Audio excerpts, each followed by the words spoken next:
As friends of the channel know, my weekly game nights can get large. It's not unheard of to have 8 to 10 people show up looking to play something. We don't particularly love splitting up the group into halves, so we're often relegated to the usual trusty standbys. That means that when I see a game that goes up to 6 or even higher, I take a long look. Today's game, Veiled Fate, was sent to us by IV Studios and not only boasts a whopping 8 players on the board, but it also holds the luxurious promise of not being a party game or a roll and write. Can it possibly secure a coveted spot on the GLHF shelf? Let's peel back the curtain and find out.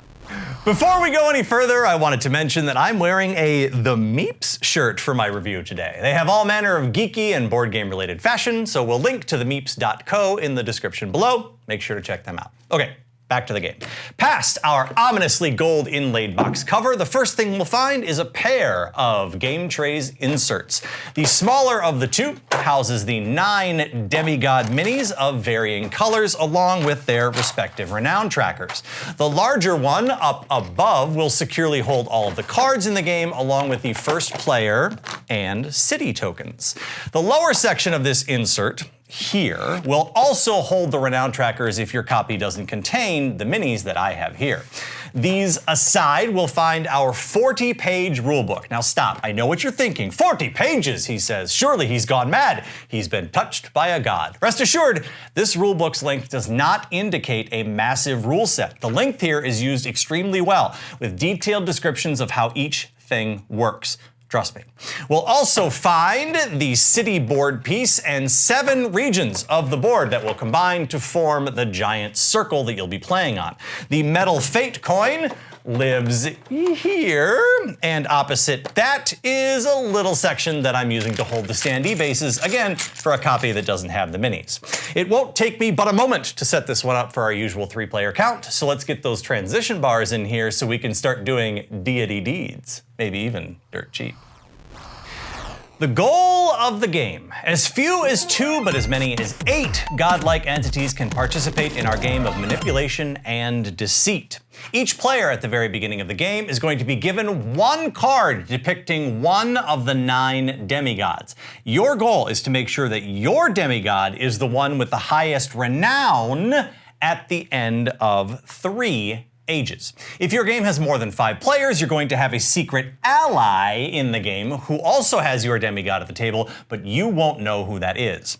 This demigod is not your player, however. That's important to remember. Expect your first game to take about 90 minutes or so, including explanation, slightly longer if you have more players. Subsequent games should take a bit over an hour, again, depending on how many gods your table fits. As I mentioned, the game takes place over 3 ages, each of which is denoted by the revealing of the age card here in the city. This vote and its result will take place at the end of the round, so keep it in mind during your turns. The regions of the board will start out with some number of active quests based on player count. For our standard 3-player game, we've got 4 quests. You'll begin the first age with 5 of these tiny fate cards in your hand, which represent the amount of influence you can wield over the demigods on the board, so use them wisely. On your turn, you'll take up to 2 actions, either moving a demigod or using one of your god powers. This is a good time to remind you once again that the demigod in your possession is secret and you should do everything you can to further their renown while also keeping their identity hidden from the other players. You can move any demigod on the table that you want, not just your own, and you'll want to. Moving one of the demigods is as simple as moving them to an adjacent area on the board or onto a quest, either in the area they're in or on an adjacent one. When you move a demigod onto a quest, you'll also have to add a fate card to it face down as your vote. More on that later. Once a demigod is on a quest, they can't be moved off without using one of your god powers, which, speaking of the devil, is the other action you can take. Each player has a reminder card that outlines these. They are powerful effects that will cost you dearly in fate cards. Discard the required number of fate cards, face up, and then perform the action listed. These quests are the main mechanic in Veiled Fate. Each quest has a dark and a light side, which match the feathers and scorpions on the fate cards. Once a quest is completely filled, it's resolved. The quest itself may instruct you to add additional cards. The current active player, that is, the player who placed the last demigod to the quest, will choose other players to add those cards. If the number is 2, you'll have to choose 2 different players, and you can't ever choose yourself. Now, you'll shuffle all of the fate cards in the pile and reveal them, adding up the scorpions and the feathers. Whichever side has more, that's the outcome of the quest listed on the card chosen by the gods. Renown is added or lost according to the row that the demigod is in, and sometimes one might even get smite-in. Smote? Smoten? Maui? Help me out here. The demigod will get moved down into the abyss, and someone must spend a card to move them up into the pools, and then another action to move them back into the city. Round and round you'll go until either no player can act anymore, or until all the quests are complete. When that happens, resolve the age card in the city, deal out 5 more fate cards to each player, and begin age 2. So, all that being said, let's start with what works well here. Bluffing and deceit are some of my all-time favorite game mechanics. Setting aside what that says about me as a person, Veiled Fate delivers on a great execution of those mechanics. If you liked the Battlestar Galactica Fate card mechanic, that's the main thrust here. Trying to suss out who played what into what quest, who's got what left in their hand, and tossing accusations left and right makes for a delightful hour and a half. You will have to keep in mind that the game here isn't so much the moving and the counting, it's the metagame at the table. If you're not one with an appetite for the bulk of the playtime being in-game chatter, then you'll want to check in with your group before putting this one down. Somewhere in the middle of all of this, we discovered that there's a very interesting thing that can happen, and it happened often enough for me to mention it here. Because this is a game of one player winning when they get the most renown at the end, the first 2 ages are usually spent making sure that no one gets a lead. Anytime any demigod got to 3 or 4 renown, the table shifted mightily into smiting them, and then seeing who wanted to get them out of the abyss. The cost of doing so is dear at a card and an action, so springing someone from the darkness is often a sign of something. While it could be a particular fervor for that demigod, it's also a good way to bluff the table.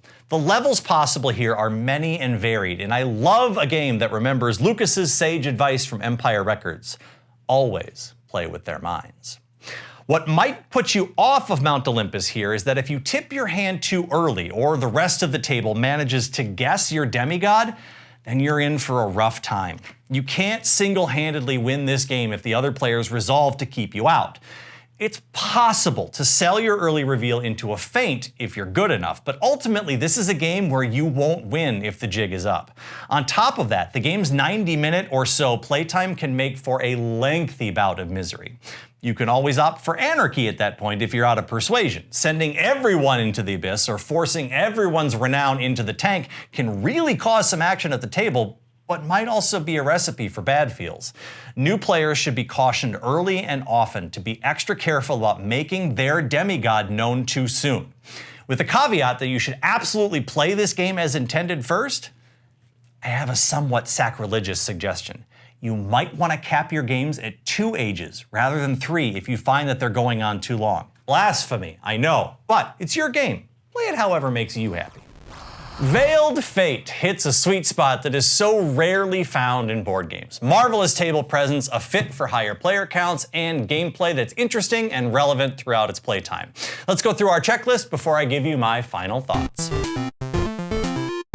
In the box, rulebook clear and non-gender pronouns. Despite its length, the rulebook is actually quite good, serving as both a great tutorial and a useful reference guide. I was pleasantly surprised at the attention paid here. It also completely avoids using gendered pronouns, opting instead for a player or the demigod. Iconography clear. Indeed, feathers good, scorpions bad. Renown good, losing renown bad. I do love bold simplicity. Packaging well done. Game trays inserts never disappoint me, and this one continues the streak. Everything will live neatly where it should, though you may want to make some quick notes with a Sharpie in the insert so that you know which model goes back where if your copy contains those. On the table, good representation. Our demi-pantheon is populated by 9 demigods, 5 of which appear feminine and 4 are masculine. Component quality, good. The decent quality miniatures aside, the card quality is excellent, though the Fate cards should absolutely be bigger. Or my hands need to be smaller. The deluxe metal Fate coin in my copy is outstanding and will certainly be flipped outside my games of Veiled Fate. Replay value, medium. Randomly choosing which demigod is yours provides for lots of levels in bluffing and strategy, and each is worth exploring. Exploiting the gameplay of your friends at the table and accusing them of favoring one over the other just to see how they respond is always a good time. Fun to lose. Not really? One of my issues with this game is that you can absolutely lose through very little fault of your own. If the renown markers stay close throughout and you're able to keep your demigod a relative secret, then you're in for a great time. If not, then it can be a very long hour and a half to wait to lose.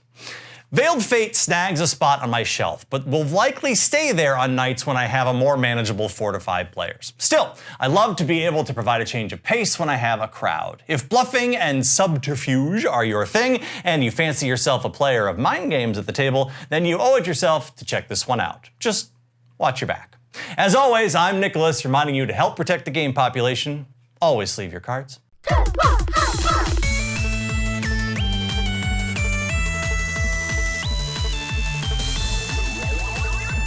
Hey everyone, if you liked our video, please hit that sub button and ring the bell for notifications. Check out all of our other offerings at goodluckhighfive.com, and please consider becoming a patron of the channel over at patreon.com/GLHFmagic.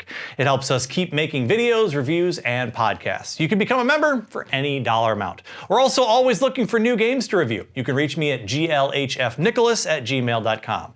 You can follow me, Captain N the Game Master, at Captain NGM on Twitter and Instagram, and follow the channel at GLHF Magic. Remember, please shop at your local game store whenever possible. Until next time, I'm Nicholas, and good luck. High five.